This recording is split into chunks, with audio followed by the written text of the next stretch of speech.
and understanding to what extent the story is embellished by folklore. All right, now, 70 people came in. 70 Hebrews came in. 600,000 goes out and still leaves some. Would 70 people create that many people, even if they spent all time creating people?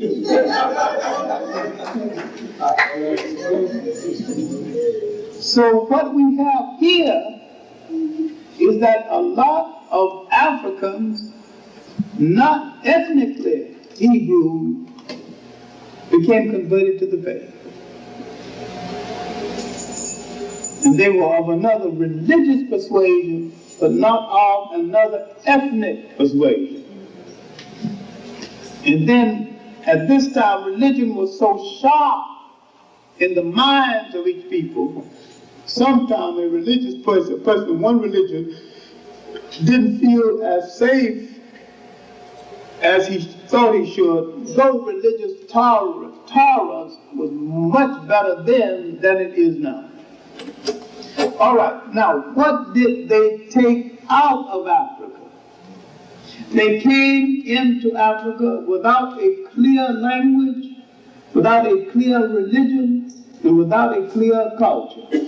When they left, they had all three.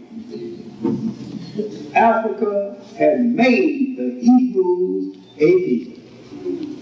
The early Hebrews became a people and entered history through Africa.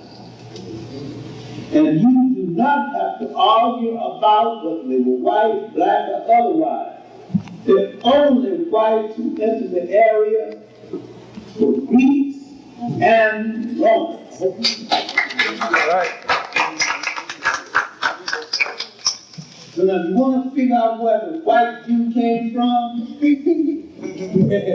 that's the problem. The European white Hebrew is nothing but a European belatedly converted to the faith.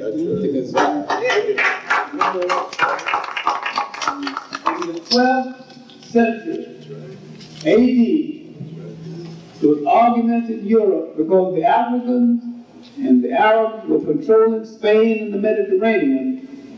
There was arguments for whose fight you're going to join, the Arabs or the Christians. And there was a group of people who didn't want to join either one of them.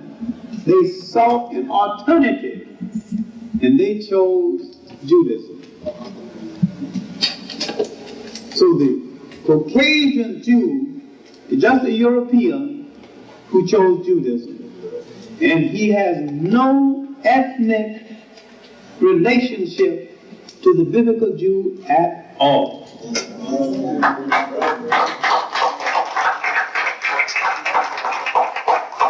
Because there is no proof in existence that any of the biblical Jews were white. Any at all. Now, what you have to deal with in dealing with the Hebrew myth is with all they took out of Africa, with all they did in Africa, that after the so-called Exodus, with the destruction of the Canaanites, when they went to Babylonia, they looked over that history and rewrote that history to justify what they had done to the Canaanites. So they had to make the Canaanites villains. And so that God, Yahweh, had to endorse it. And he said, when they went to slay the Canaanites, came back, have you slain all the Canaanites? Yes. Have you slain all the Canaanites? Have you slain that dog? No. Go back and slay that dog.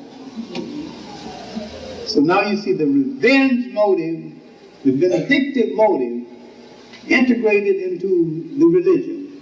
The Europeans would adopt that with no appreciable understanding of that. But there is no time in our history. If anybody know anything to the contrary, let me know. There is no time in our history where they have been on our side in any great crisis of our life. And there's no time when they have hesitated to join our enemies when it was to their benefit to do so.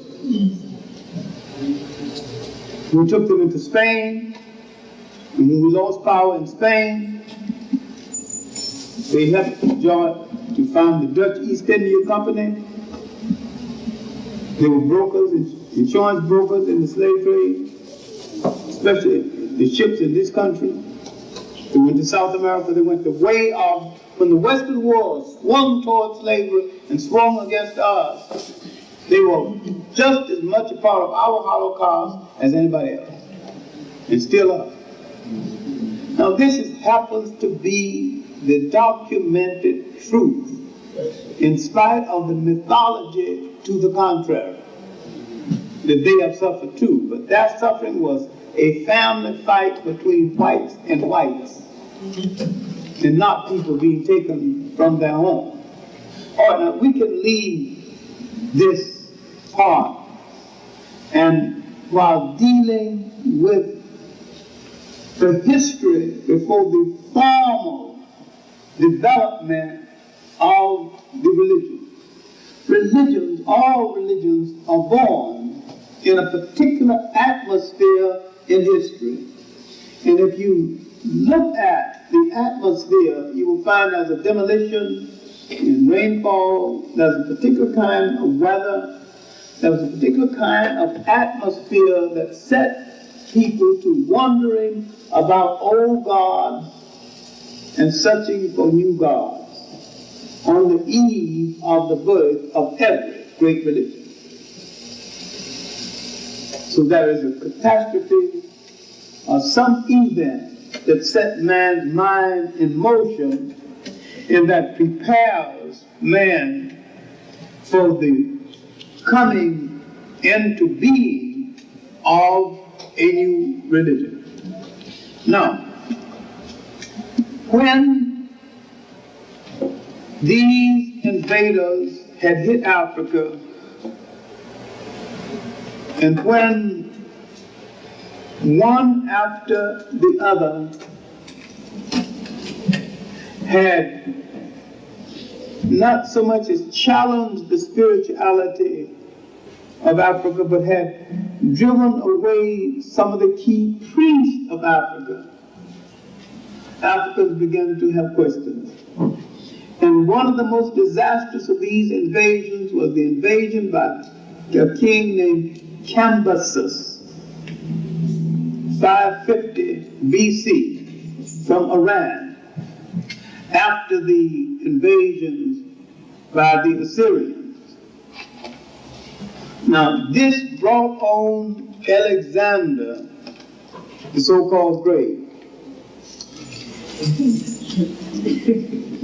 But after Alexander,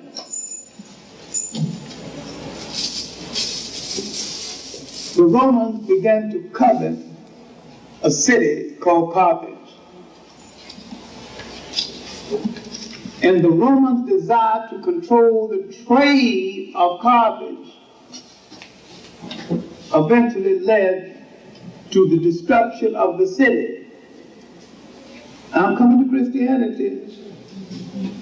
You might think I'm away from the subject, but I'm not.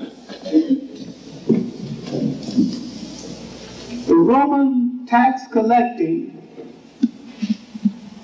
Roman brutality, Roman rule in North Africa and in Western Asia made the Africans and the Asians question old gods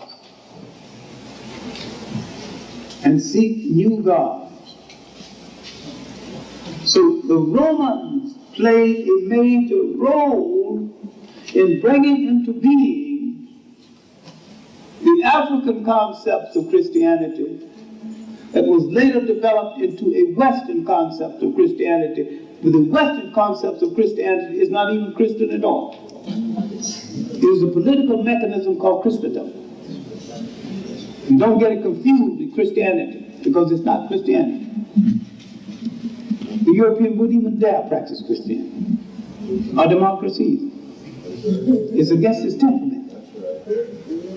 Now, when the Roman tax collecting and brutality began to make people look into that folklore, the story about a Messiah, the story about a child born in a manger, all of these were folk stories that existed before the child was born and before the coming of the Messiah. Now, they would place human beings bodily inside of those stories. And they would identify a child being born and say, that's the one we expect. Whether it was the one or not, that's neither here nor there. But that's the one they were willing to accept as the one. If that's the one they were willing to accept as the one, then that was the one for them. So they settled it. And they settled it for the ages. All right, they identified that.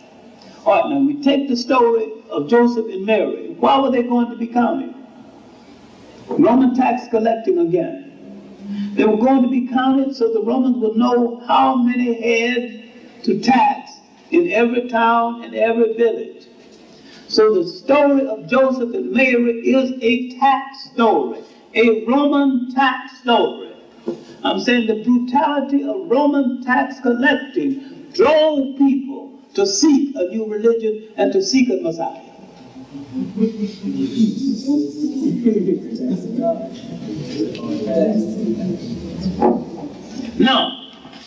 Now that it is done, the child has been born, the people's attention turns partly away from the event, but the people's attention has to be paid to the fact that they are occupied by Rome. They're under Roman domination. The Romans laughed at this new manifestation of a new religion. They're still hanging out with Zeus. This is their God. Yes. Breathe thunder. Yes. And glorify murder. Hitler called for the return of Zeus. Yes. He said he wanted a God more suitable to the temperament of the German. And he was right. Gods who breathe fire more suited to the temperament of white people, because that's what they try to do. Breathe fire. Christianity is at odds with that temperament. Was from the beginning, still is. You can be Christians. You were Christians before Christ, because you created a society where the temperament was in keeping with the spirituality of the religion. You can't rob people. You can't bomb people's cities. You can't threaten people with atomic bomb and be Christian. That's right. Or democratic. And you can't do this and say you created a civilization, because your act is uncivil.